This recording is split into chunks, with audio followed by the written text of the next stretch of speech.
You excited? ఎంతమంది ఎక్సైట్మెంట్లో ఉన్నారు? వినిపిస్తలేదు. ఎస్. సో ఒకటే చెప్తాను అంటే, నా పేరైతే అనిల్, నేను అస్సినపురంలో ఉంటాను. మై గ్రేట్ అప్లయన్స్ అందరికీ, ఆల్ అప్లయన్స్కి పాదాభివందనం తెలియజేసుకుంటున్నాను అండి.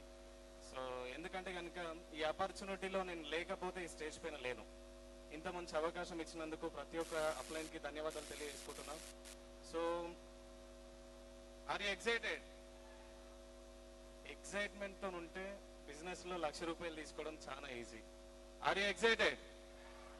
ఎస్. సో స్ట్రాంగ్గా డ్రీమ్ చేయండి. ఇక్కడ మేము చేసింది ఏం లేదు, మా కళలు చెరిపేసేందుకు చాలా మంది వచ్చారు, వాళ్ళందరినీ పక్కన పెట్టి మా బిజినెస్ మేము చేసుకుంటూ వెళ్ళిపోయినాం. సో ప్రతి ఒక్కరికి అదే సిచ్యువేషన్స్ వస్తూ ఉంటాయి. చాలా అంటే చాలా సింపుల్ బిజినెస్. ఈరోజు ₹1,00,000 ఇన్కమ్ తీసుకొని మేము ఉన్నామంటే మా వల్ల అయ్యింది, 100% మీ వల్ల అవుతుంది. సో ప్లాన్ చేయండి. I wish you all the best. Thank you so much and back to the work.